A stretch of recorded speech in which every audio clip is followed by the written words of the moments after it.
One thing I've learned through becoming a coach and a therapist is that you leave your friends alone. When you're a coach, when you're a teacher, you naturally want to teach. It's inherently part of what you do. You kind of go into that mode to point things out. Not everyone wants to learn. And this is the biggest life lesson that I could share with you. I'm going to talk about share a personal as a demonstration. I've got a school friend that I've known for years, and everybody else in her life has kind of pushed her aside because of her behaviour. And I saw this as a thing in my life, a teaching point. I could help this person. And one of the things you learn, that only the people that come to you that are ready to learn, to shift, to want to change are the ones that change. There's going to be many people in your life on your journey of becoming a coach and a therapist who may say outwardly that they want to change, but they don't. And when you point out to them things that doesn't allow them also the time to come to that realization on their own. And that's the only way we learn. We learn through experience, through personal experience.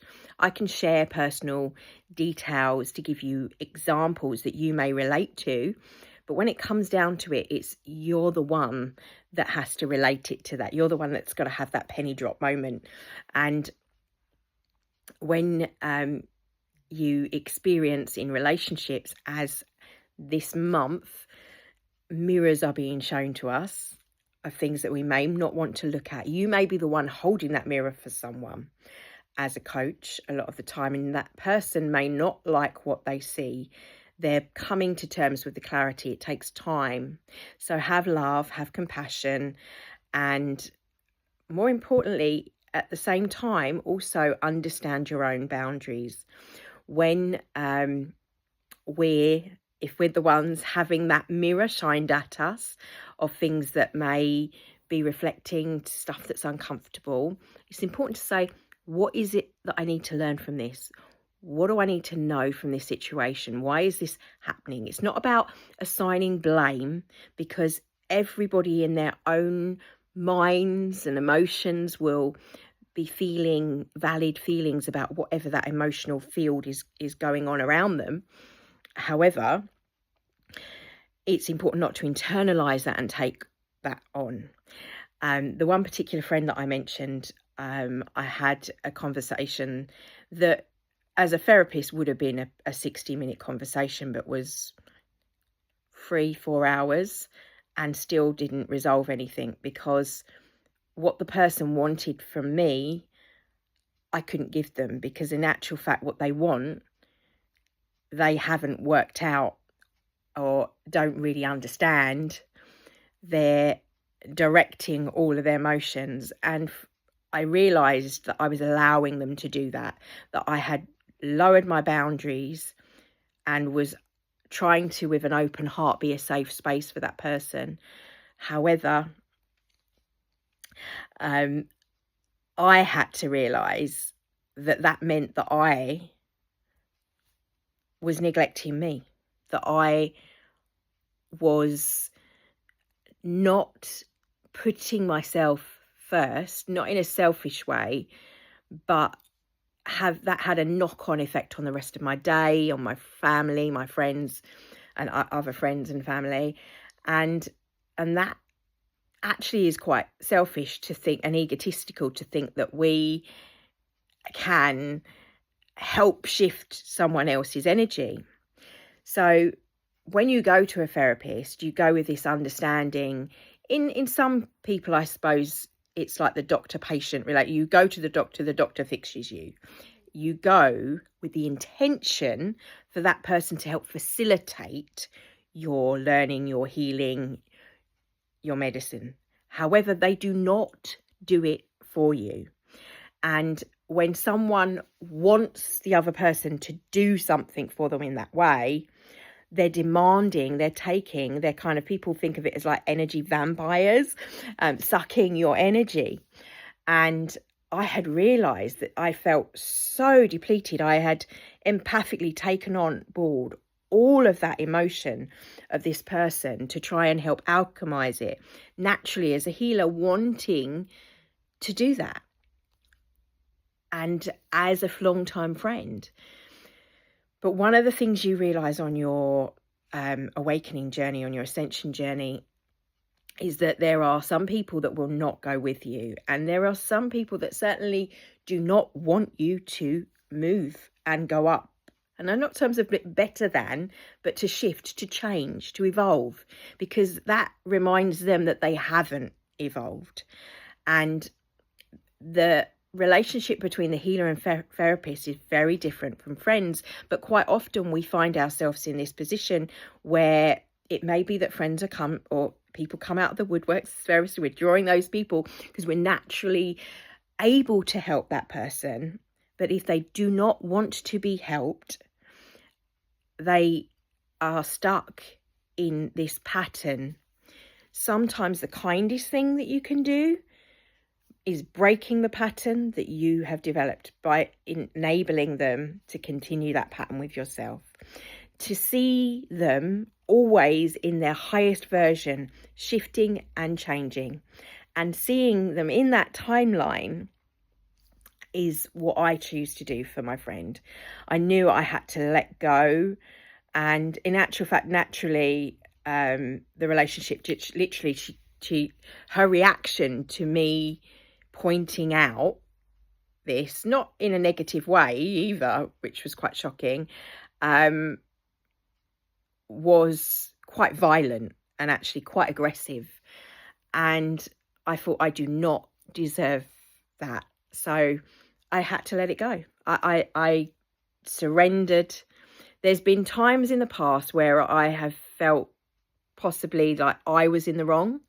This was an instance where I could honestly, hand on heart, and say, I haven't done anything wrong here. I don't deserve this, and I'm not going to stand for it. And although there's part of me that kind of feels sorry for the situation this person is in, at the same time, I also acknowledge that that is not my business. That is not my energetical. What is the lesson of learning to cut those ties, learning when certain toxic relationships, having them in your life, are not beneficial.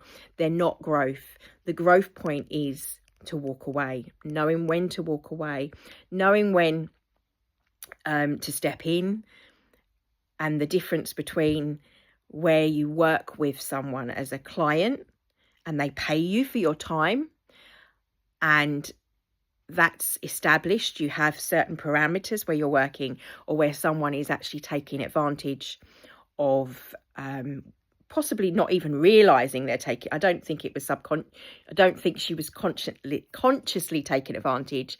From her mindset and where she was coming from, was a place of pain. And we tend to, when we're in pain, lash out at whoever is there. Thankfully, I saw that, but at the same time, because I energetically feel those things, and I've had that happen in the past, and so now my boundary is firmly back in place. And I thought that this would be a good point to share, because obviously I'm experiencing this, and you may be experiencing this on some level with clients, with friends, with family, loved ones, especially coming up to this time of year where emotions are high. This actually happened on the full moon. It's magnified emotions, and this person wears her emotions completely on the outside. And generally I filter that. I only ever seem to have conversations when they're in a higher frequency. And I realised that this is because I was kind of slipping back down, not down as in emotion down or lowering, because it's not hierarchy or better than. It's just different. It's different frequencies, different vibes. It's like different people liking different things, having different commonalities, and realising that that just because you grew up with someone, just because you've known someone a long time, doesn't mean that they're your person, they're your tribe, they're your vibe. And I think that that is important. As mammals, we want to find our tribe. And I think because I found my tribe and this person hasn't, and I tried to make suggestions and to do that, but they realise innately that actually we're not compatible, even as friends. And you have to kind of, to get along, sometimes you just have to let things go. And that was my full moon release, in a sense. And yes, it is sad. It doesn't mean that you have to turn around and go, oh, I no longer want you in my life. But there is definitely a realisation. I mean, obviously she'd made that decision for herself, for whatever reasons that were made sense to that person.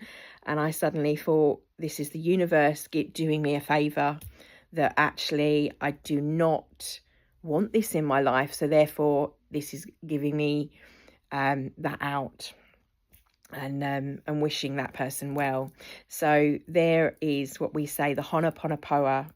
You say, I love you, meaning that you love the essence of the true being that is inside of each and every one of us, even some horrendous beings in this world, even those people. I love you. Please forgive me. Sorry.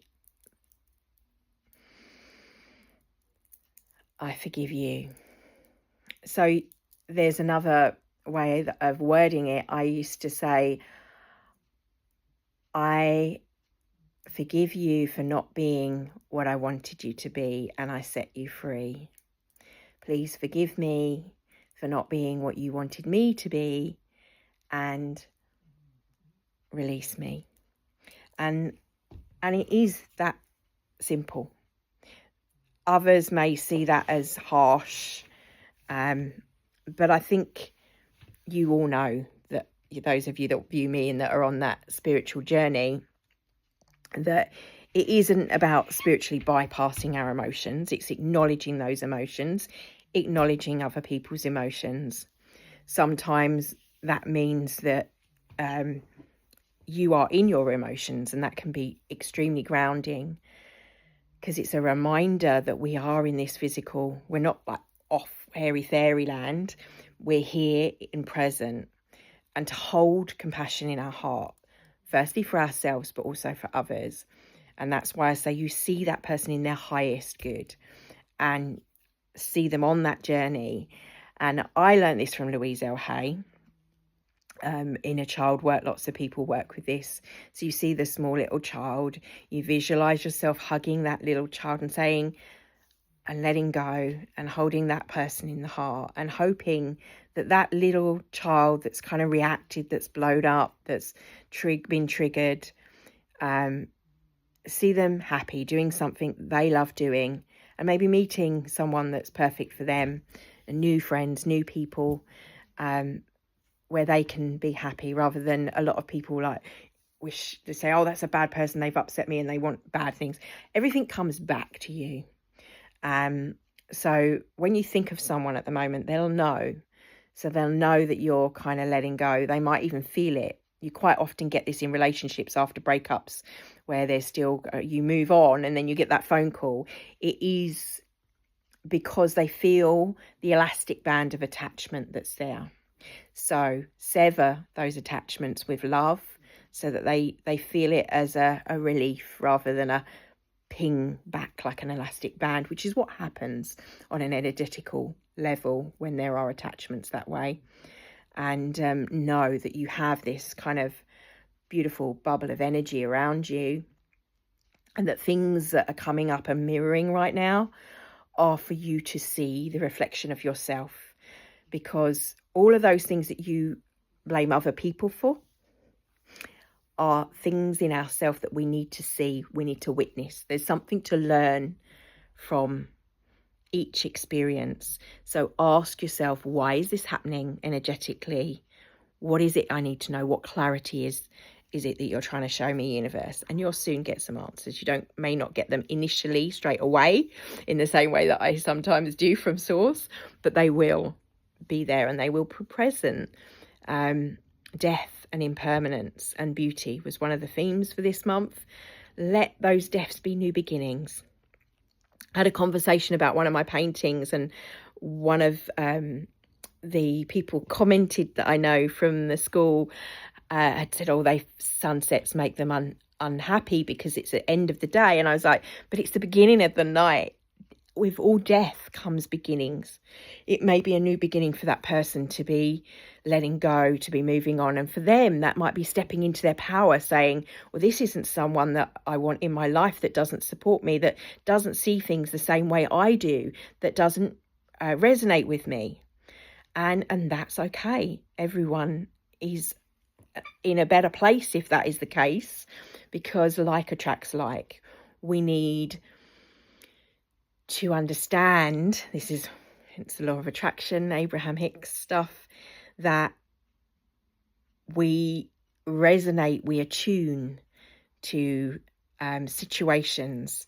And it's just like your day might spiral. I was thinking today, I had lots to do and things like come through, energy needed to release. So the cat knocked something over and it smashed all over the floor. And I was like, thank you. And most people, oh no, and that's the worst day ever. I know that energetically that thing is smashed because there needs to be a release, time to cleanse. And I'd been cleansing the house, as if you've seen my live about the aromatherapy blend. Little quick insert here. The blend was bergamot, lavender and sandalwood for the blend that